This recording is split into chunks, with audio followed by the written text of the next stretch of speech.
সাধারণ জীবনে আশা প্রত্যাশার সৃষ্টি হয় একটা সরকার থেকে।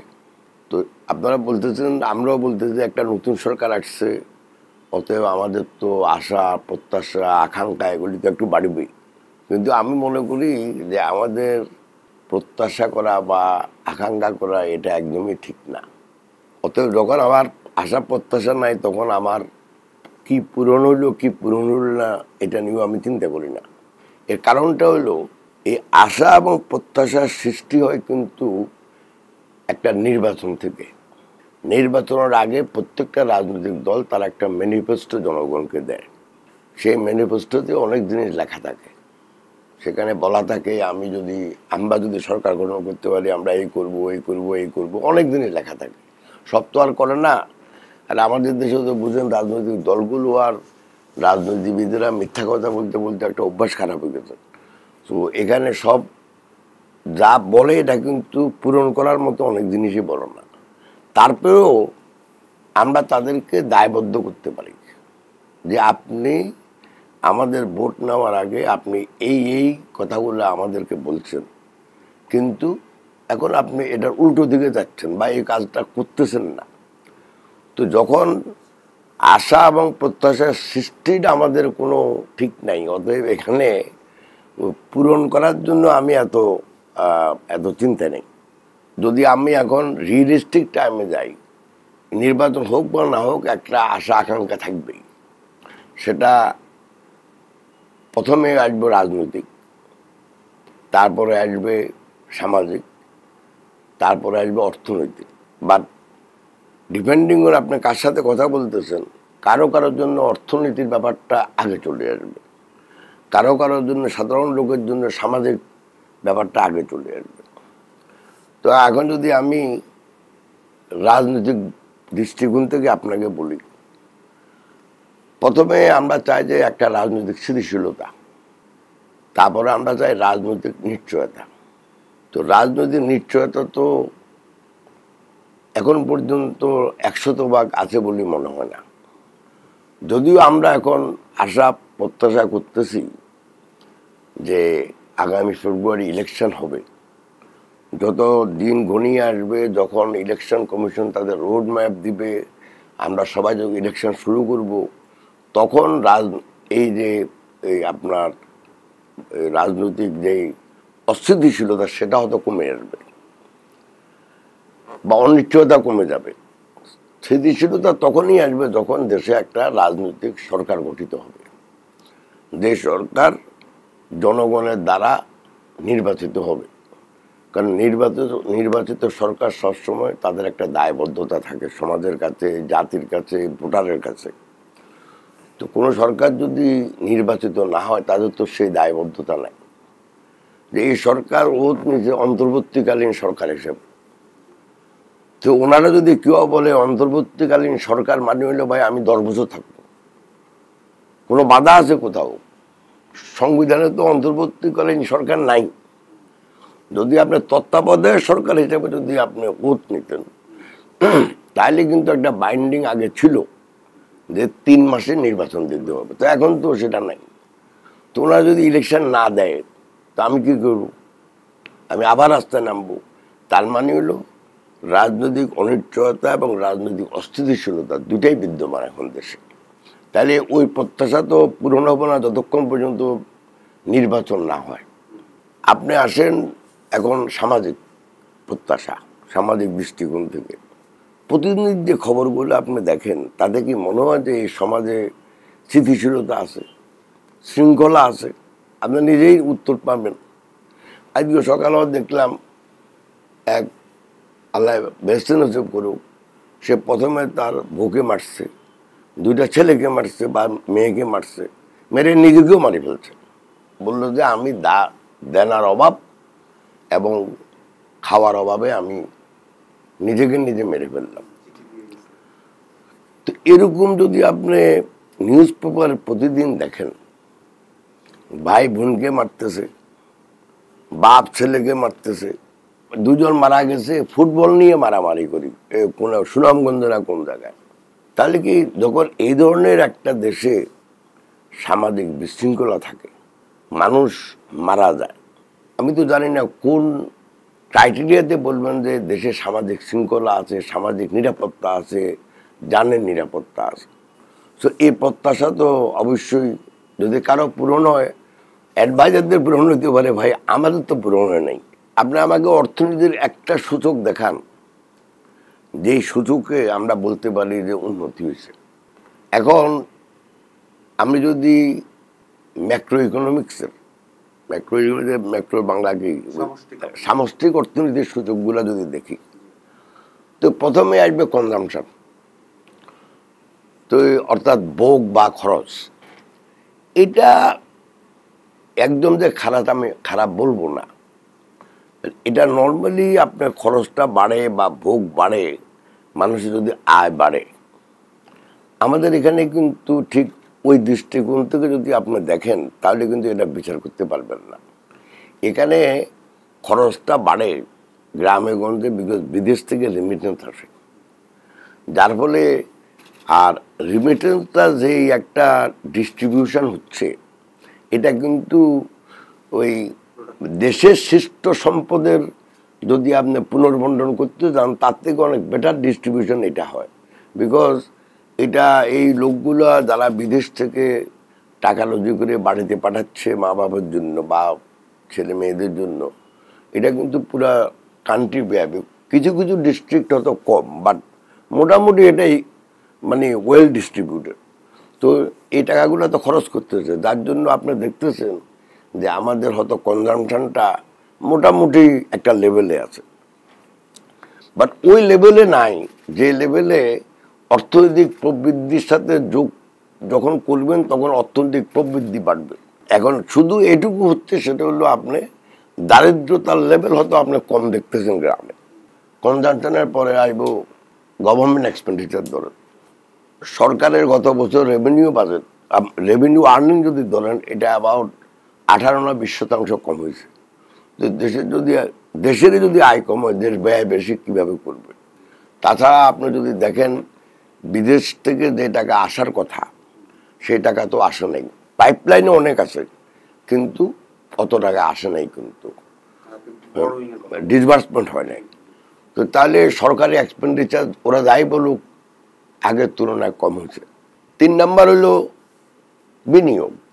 ভাই কোনো বিনিয়োগ হয়েছে এটা তো আমার চোখে ধরা পড়ে না। আপনাদের পেপারে উঠছে এখন থেকে কয়েকদিন আগে যে মূলধনী যন্ত্রপাতির আমদানি কমে গেছে 28%। তো মূলধনী যন্ত্রপাতি যদি কমে, তাহলে অবশ্যই বিনিয়োগ হয় নাই, উৎপাদন কমে গেছে।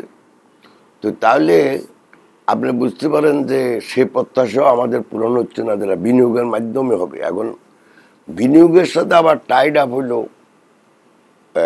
এমপ্লয়মেন্ট, মানে কর্মসংস্থান। তো একটা দেশে যদি 20 থেকে 22 লক্ষ ছেলে বা মেয়ে চাকরির বাজারে আসে প্রতি বছর, তাহলে ওদের যদি বিনিয়োগ না হয় কর্মসংস্থান কিভাবে হবে? আবার বিনিয়োগেরও তো কিছু রকম আছে। আপনি একটা পদ্মা ব্রিজ বানাইলেন, 20,000 কোটি টাকা খরচ হলো, সেখানে কি কোনো এমপ্লয়মেন্ট আছে? যারা কয়েকটা পুলিশ লাগে আর কয়েকজন লাগে তাকে ওই ক্লিনিং আর কি লোক লাগে। কিন্তু 30,000 কোটি টাকা দিয়ে যদি আপনি 30টা গার্মেন্ট করতেন, তাহলে সেখানে এক গার্মেন্টে 5,000 লোক করে 1.5 লক্ষ লোক চাকরি করত। সো বাট এর মানে এই নয় যে আমি বলতেছি পদ্মা ব্রিজের দরকার নাই, কারণ ওইটা রিটার্ন আপনার দেখতে হবে ফ্রম দ্য সামাজিক মূল্যর দৃষ্টিভঙ্গি থেকে। আপনি তো মনে করেন এখন ওই দক্ষিণাঞ্চলের ডেইলি নাকি ভাই 20 লক্ষ লোক বাংলাদেশ ঢাকা শহরে আসে। তো 20 লক্ষ লোককে যদি আপনি 1 ঘন্টা করে যদি সময় কমান ব্রিজ হওয়াতে, তো তাহলে 20 লক্ষ লোকের 1 ঘন্টা হলে 20 লক্ষ ঘন্টা। তো একটা লোক যদি 8 ঘন্টা চাকরি করে হিসাব করেন কত লক্ষ ঘন্টা বাঁচলো, মানে ম্যান আওয়ার। কিন্তু ওই যে বাঁচাইলো টাইমটা, এটা দিয়ে সে কী করবে? চুরি করবে, ডাকাতি করবে, মারামারি করবে? তার তো কর্মসংস্থান হইলে না এই সময়টার মূল্য থাকে। তো সেজন্য বলতেছি দেখেন, সো বিনিয়োগ নাই। এখন আসেন আপনি রপ্তানি এবং আমদানির একটা থেকে একটা মাইনাস করলেন। হ্যাঁ, রপ্তানি কত বলতেছে 8.63% বাড়ছে, আবার মাঝে মধ্যে শুনি যার রপ্তানি হয় তত টাকা বাংলাদেশে ফেরত আসে না, কিছু কিছু আবার গায়েব হয়ে যায়। তো আমি ধরে নিই যে যা বলছি ওইটাই সত্য সরকার, তাহলে দেখা যায় সেখানে একটু উন্নতি হয়েছে। আপনার এটা কারণটা হলো আমাদের ইম্পোর্ট কমে গেছে। তো আপনার এক্সপোর্টটা 8-9% বাড়ছে, ইম্পোর্টটা কম্পারেটিভলি প্রায় 12-13% কমে গেছে। সেজন্য ওই মানে সামষ্টিক অর্থনীতির ওই পার্টিকুলার সুযোগটাতে একটু বেটার মনে হয় আমাদের কাছে। তা আমাদের গত 10 বছর প্রবৃদ্ধি অ্যাভারেজ ছিল ধরুন 6, 6.5, 7 এরকম। গত বছর হয়েছে 4.9, এবারে শুরু করছে 3.8। তো তাহলে একটা দেশে যদি মানে 18 কোটি দেশের লোক, এটা কোনো ছোটোখাটো দেশ না, 18 কোটি দেশের দেশে যদি 1.3% জনসংখ্যা বাড়ে, সেখানে 3.2 বা 3.9 বা 4.5% প্রবৃদ্ধির হার আমি মনে করি এটা কোনোভাবেই যথেষ্ট নয়। তো এখন মনে করেন আজকে আমার ফ্যামিলিতে আমরা 5 জন আছি, আমাদের 5,000 টাকা আমাদের আয়। তো 1.3% ধরলে আগে বছর তো ধরুন আরও একজন বাড়লো হতো, তো 6 জন হইলাম। তো আমার যদি আয় না বাড়ে আর আমার যদি আমার ফ্যামিলিতে লোক সংখ্যা বাড়ে, তো তাহলে ডেফিনেটলি আমাকে ধার করতে হইব অন্য লোক থেকে। অন্য দিক দিয়ে গত 4 বছর থেকে আমরা দেখতেছি যে বাংলাদেশে মজুরির হার মূল্যস্ফীতি থেকে কম। তো তাহলে মানুষের আয় তো হয় নাই।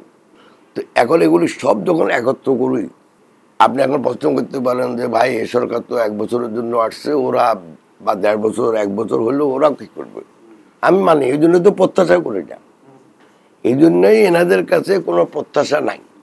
প্রত্যাশা ওদের কাছে করবো যারা আমাদেরকে আশা দেখাবে, এবং তারা আশা দেখাবে যারা আমাদের দেশের নির্বাচনে প্রতিদ্বন্দ্বিতা করবে, এবং নির্বাচনের মাধ্যমে যদি আমরা দেশে একটা সরকার গঠন করতে পারি, যে সরকারের কাছে আমাদের অনেক চাওয়া পাওয়া জিনিস থাকবে, তখন এই প্রত্যাশা আর প্রাপ্তির ব্যাপারটা উত্তর দেওয়া যাবে। এখন তো খুব ডিফিকাল্ট উত্তর দেওয়া।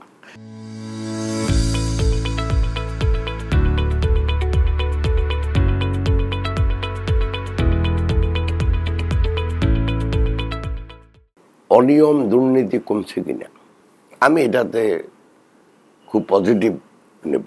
অনেক ব্যাংকই এখন অনিয়ম হতে পারছে না, দুর্নীতিও হচ্ছে না।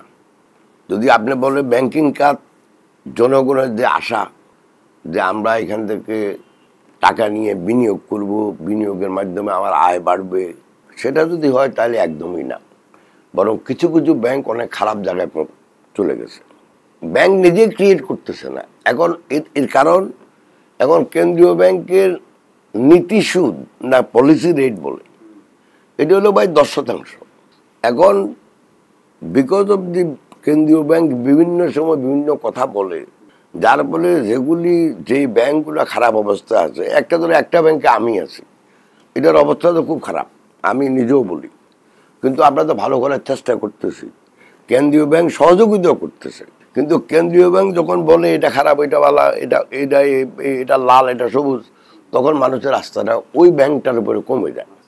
তখন তারা কি করে, লোকজনের যখন আস্থা কমে যায়, তারা এখান থেকে টাকাটা উঠাই আবার ওই যেটাকে ভালো ব্যাংক মনে করে সেখানে। মনে করেন একটা ব্যাংকে গত বছর 8,500 কোটি টাকা তার বাড়ছে, ওই আমানত।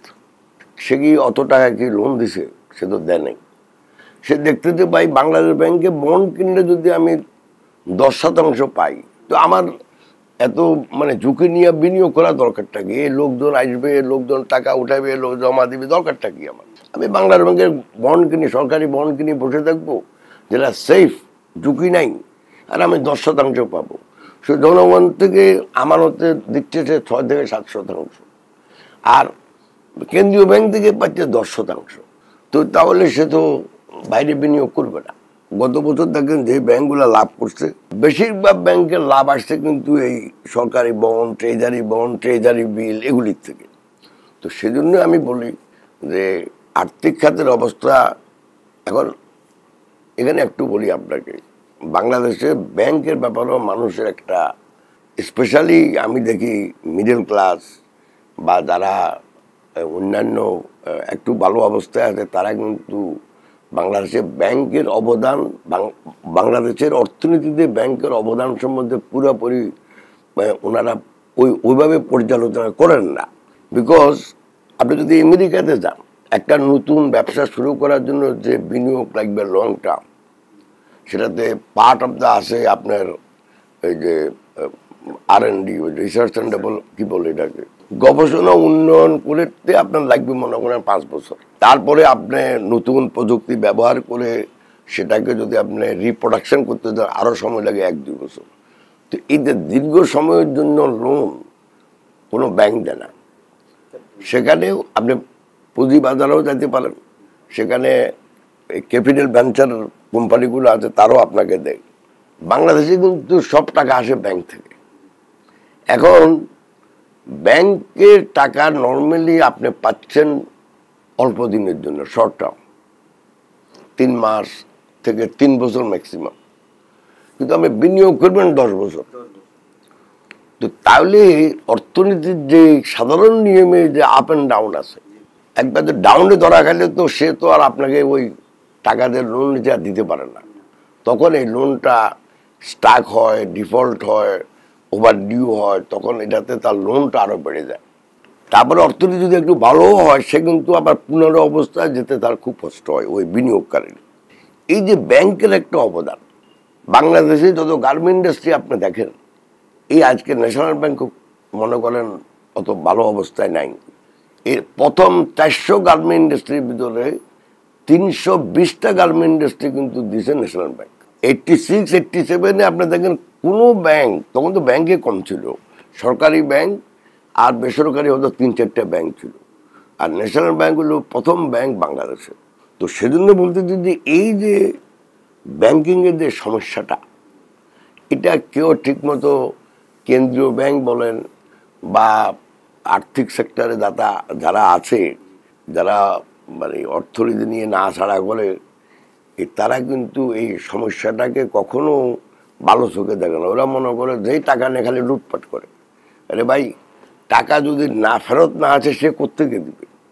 এখানে বহুত ইন্ডাস্ট্রি আছে যারা রিয়েলিস্টিক্যালি হলো উদ্যোক্তা, কিন্তু এই বাংলাদেশের রাজনীতির ফাঁকফোকরে পড়ি, বাংলাদেশের রাজনৈতিক অস্থিতিশীলতায় পড়ি, বাংলাদেশের সামাজিক বিশৃঙ্খলা পড়ি, এগুলিতে পড়ার ফলে এরা অনেকেই টাকা ফেরত দিতে পারে না। আবার সব যে সাধু আমি তাও বলতেছি, কারণ আমার চোখের সামনেই দেখতেছি এমনি টাকা নিয়ে গেছে ব্যাংক থেকে, কোনো নিয়ম নীতি পালন করে নাই।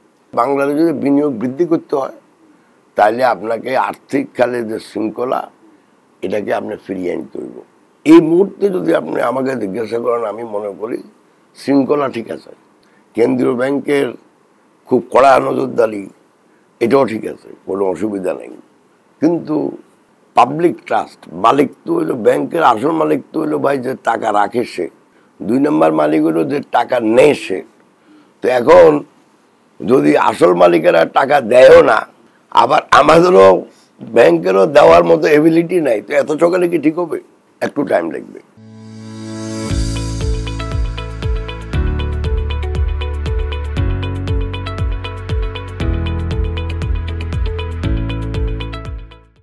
শেয়ার বাজার নিয়ে আমার কোনো উত্তর নাই এটার। এই জন্য উত্তর নাই যে অর্থে শেয়ার বাজার পরিচালিত হয় অন্যান্য দেশে, আমাদের এখানে এটাকে একটা মানে জুয়া খেলার মতো এক ধরনের মানে সংস্থায় পরিণত করছে। এখানে কেন যে কোন এই কোম্পানির দাম বাড়ে আজ পর্যন্ত এটা বোঝা বড় মুশকিল। এটা কোনো অন্যান্য দেশের যদি ইন্ডিকেটারগুলো দেখে যেটার সাথে দাম উঠে বা বাড়ে, আমাদের এখানে কিন্তু এরকম নিজে নিজে বাড়ে, আবার নিজে নিজে কমে যায়। তো এখন কারা যে এটা করতেছে, কেন করতেছে, সরকারও দেখে না দেখে ভান করে, এটা ভাই উত্তরটা আমার কাছে নাই।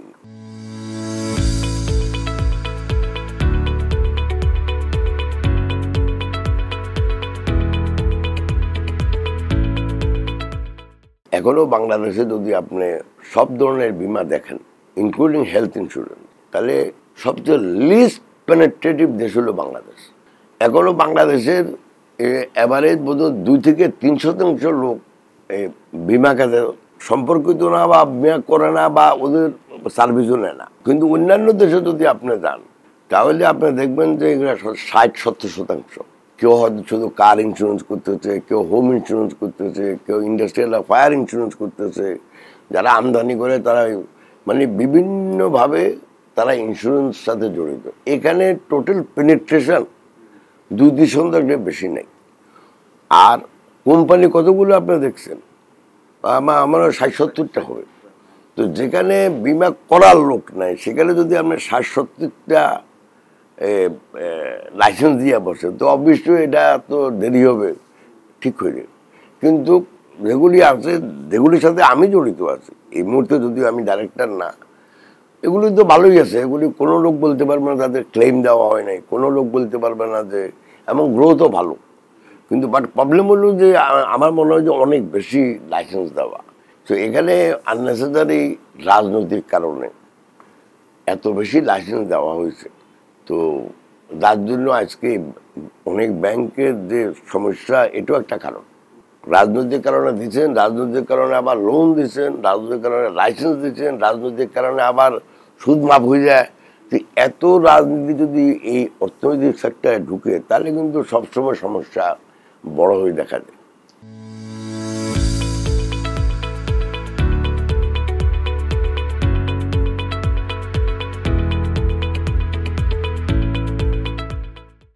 আমি যত লোকের সাথে কথা বলি, অনেকে কিন্তু আমার সাথে কথা বলে, কোনো সেক্টর না অ্যাকচুয়ালি যারা কথা বলে না। 2-1টা জায়গায় যে ভালো করতেছে না তা না, বাট বেশিরভাগ সেক্টর বা বেশিরভাগ ব্যবসায়ী বলতেছে আমাকে যে ব্যবসা ভালো না। আমি অত খারাপভাবে এটা উপস্থাপন করতে চাই না, বাট ডেফিনেটলি এটা আগের তুলনায় খারাপ, এটাতে কোনো সন্দেহ নেই। আপনি একটা দোকানদারকে যা জিজ্ঞাসা করেন, একটা মুদির দোকানে যা জিজ্ঞাসা করেন, ওই যে দোলাইখানে যে পার্টস বানায় বা লোহা লক্কর দিয়ে যে যন্ত্রপাতি বানায়, ওদেরকে যা জিজ্ঞাসা করেন, আমি তো সবার সাথে আমার যোগাযোগ আছে। আমি যতটুকু আমার সাথে যোগাযোগ, তাতে দেখা যাচ্ছে, আর এটা তো মেট্রো লেভেল থেকে আপনি বুঝতে পারেন। তো আপনার আছে তো 6.5-7% প্রবৃদ্ধি, এখন বলে 3.2% প্রবৃদ্ধি। আর আপনি যদি দেখেন, আমাদের একটা প্রোডাকশন তো হলো আমাদের এগ্রিকালচার। গত আর্থিক বছরে আমাদের কোনো ধান আমদানি করতে হয় না। এই আর্থিক বছরে, যেটা শেষ হলো জুন মাসে, আপনার এই 14.75 লক্ষ টন বা আরও বেশি, আমি বলতে পারতেছি না, সবচেয়ে হাইয়েস্ট আমদানি হয়েছে গত 5 বছরে। তার মানে ওইখানেও উৎপাদন কম হয়েছে। আর বাকিগুলো আমি বাদ দিলাম, আপনি হলুদ বলেন, রসুন বলেন, আদা বলেন, এলাচি বলেন, সবই তো আমরা আমদানি নির্ভর। তো সেজন্য আপনার যে এগ্রিকালচার সেক্টর যদি প্রোডাকশন ভালো হয়, but agriculture sector only contribute about 12-14% of the GDP. তো এখন এই 12-14% যদি ঠিক থাকে, তাহলে এরা আবার এটার প্রোডাকশনের যে বেনিফিটটা কিন্তু যারা মানে গ্রামে গঞ্জে থাকে তাদের জন্য মোর বেনিফিশিয়াল। আমরা যদি রপ্তানি খাত তো বললাম একটু হয়েছে, খালি রপ্তানি খাত বলতে কি, বাংলাদেশে আজ এত বছর ধরে খালি কয় যে এক্সপোর্ট ডাইভার্সিফিকেশন শুনলাম, কিন্তু লেদারও গত বছর কম হয়েছে, ফিশও কম হয়েছে, খালি আপনার 12-14% বাড়ছে গার্মেন্টে। তো ওভারঅল এক্সপোর্ট বাড়ছে বোধহয় 8 বা 8.5%। But that is not enough আমাদের দেশের লোকের মতো। আমাদের যেখানে এক বছর আপনার $90 বিলিয়ন ছিল আমাদের ইম্পোর্ট, এখন থেকে 4-5 বছর আগে, এখন কমে চলে আসছে। আমার মনে হয় এটা 50 বা 60-এর ভিতরে। তো এখন একটা দেশে যখন প্রতিটি উৎপাদন আমদানি, কাঁচামাল আমদানি নির্ভর থাকে, সেই দেশে যদি ইম্পোর্ট কমে, আপনাকে চিন্তা করতে হবে, হয় খানা ইম্পোর্ট করতেছেন না, না র মেটেরিয়াল কাঁচামাল ইম্পোর্ট করতেছেন না। সো খানা যদি না আনেন তাহলে দারিদ্রতা বাড়বে, র মেটেরিয়াল কাঁচামাল যদি না আনেন তাহলে উৎপাদন কমবে। তো আপনাকে বুঝতে হবে যে ওইটাই হিসাব করতে হবে যে কোন জায়গায় আপনার ইম্পোর্টটা কম হতেছে। না এত ইম্পোর্ট কমে কেমনি, আমি তো এটাও বুঝি। আমি বুঝি গত আর্থিক বছরের যেটা শেষ হয়েছে এখন, এটা না, তার আগেরটা বলতেছি, একদম 0 ইম্পোর্ট অফ রাইস। আর গত বছর হাইয়েস্ট ইম্পোর্ট হয়েছে রাইসের। এবার একটা তো এখন বোঝা যাবে, এখনই তো অলরেডি চালের দাম বেড়ে গেছে, পেঁয়াজের দাম বেড়ে গেছে বলে, তো এখন দেখতে হবে যে আরো কয়েক মাস গেলে কতটুকু ইম্পোর্ট লাগে।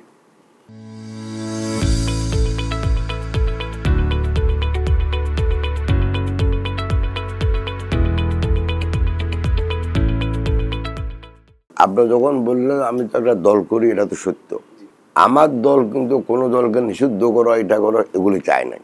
আর চাঁদাবাজির সাথে তো সামাজিক শৃঙ্খলা একটা একটা লিঙ্ক আছে, এটা তো আপনি বুঝেন।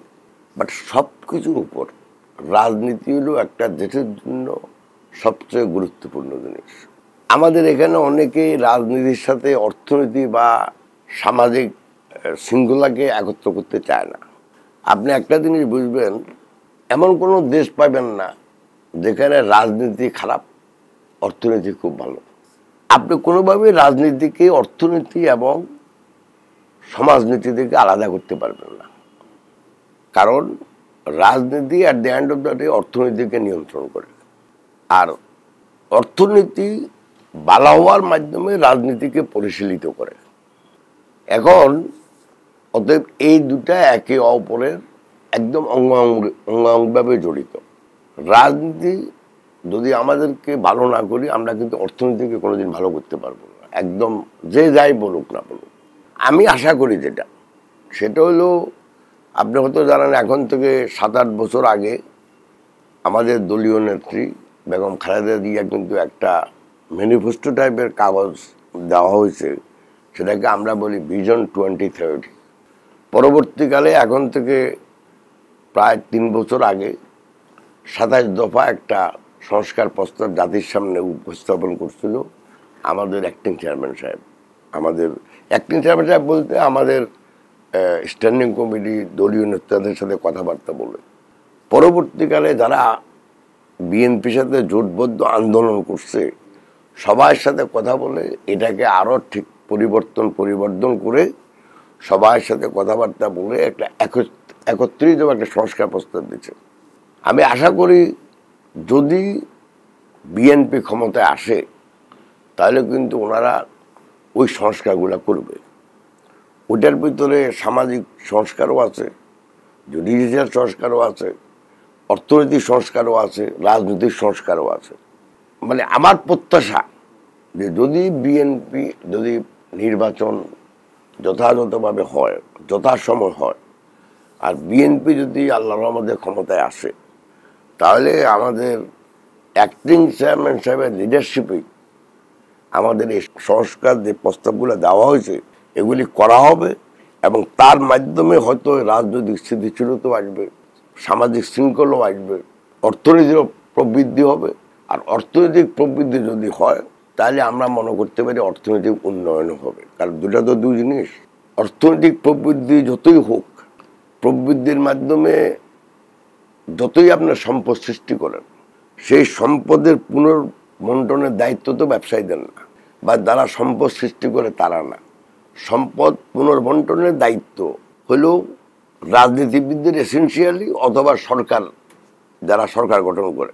যখন আপনি এই সৃষ্ট সম্পদের ঠিকমতো পুনর্বন্টন করবেন, তখন সামাজিক শৃঙ্খলাও আস্তে আস্তে আসবে। এই জন্য তো সামাজিক বিশৃঙ্খলা কোত্থেকে হয়? সামাজিক বিশৃঙ্খলা হয়তো যখন কর্মসংস্থান সৃষ্টি হয় না, যখন মনে করেন একে অপরকে বিশ্বাস করে না, একটা প্রতিষ্ঠানের সাথে আরেকটা প্রতিষ্ঠানের পারস্পরিক সহযোগিতা থাকে না, তখন সামাজিক বিশৃঙ্খলা বেড়ে যায়। অতএব যদি দেশের অর্থনৈতিক প্রবৃদ্ধি আপনাকে বাড়াইতে হয়, তাহলে যদি কেউ মনে করে শুধু ব্যাংক লোন দিলেই বিনিয়োগ বাড়বে, এটা না। একসাথে দুটা মূলধন অত্যন্ত জরুরি। একটা হলো সামাজিক মূলধন, আর একটা হলো আর্থিক মূলধন। এবং সামাজিক মূলধন কিন্তু আর্থিক মূলধন বিনিয়োগের পূর্বশর্ত। সো আগে সামাজিক শৃঙ্খলা আসুক, তারপরে এই অর্থনীতি বলেন, অর্থনৈতিক প্রবৃদ্ধি বলেন, এই বিনিয়োগ বলেন, এগুলি পরে দেখা যাবে। এগুলি একটার সাথে একটা সংযুক্ত, একটাকে বাদ দিয়ে আরেকটা হবে না। কোনো পরিবর্তনই এমনি এমনি হয় না, ব্যক্তিও তো এমনি এমনি আসে নাই, ব্যক্তিরও একটা ধারাবাহিকতা আছে। শহীদ প্রেসিডেন্ট জিয়াউর রহমানের মারা যাওয়ার পরবর্তীকালে এক সময় আসি বেগুন দিয়ে হাল ধরছে। ওনার আমলে যদি আপনি কম্পেয়ার করেন গত 10 বছর, এই বছর বাদ দিলে আর কি, এত চুরি দাঁড়ি অনিয়ম দুর্নীতি তো আর হয় নাই। হ্যাঁ, আপনি বলতে পারেন সংস্কারও এত বেশি হয় নাই। যেমন মনে করেন আমাদের গত আমলে কোনো এই ইলেকট্রিসিটি প্রোডাকশন কোনো প্রবৃদ্ধি হয় না, ওই 3000-4000-এর ভিতরে সীমাবদ্ধ ছিল, যার ফলে কিন্তু অনেক অর্থনৈতিক কর্মকাণ্ড সীমিত হয়ে পড়ছিল। যদিও আমাদের নেত্রী এখনো জীবিত আছেন, কিন্তু পার্টির মেইন কর্ণধার কিন্তু এখন অ্যাক্টিং চেয়ারম্যান সাহেব। আমার পূর্ণ আস্থা আছে যে উনি জীবনটাকে দেখে অনেক তো পরিবর্তনের মাধ্যমে গেছে।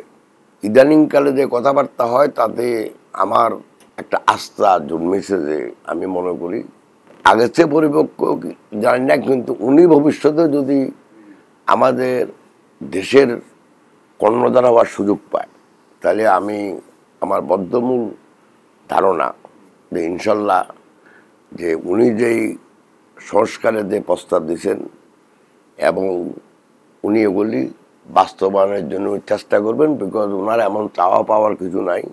উনি চাইবেও বাপের সাথে আর মায়ের সাথে নিজের নামটাকে জোড়াই, যেন একটা বাংলাদেশে একটা ভালো নাম রেখে যেতে পারে। এটাই আমি ওনার সাথে কথা বলি এখন পাই।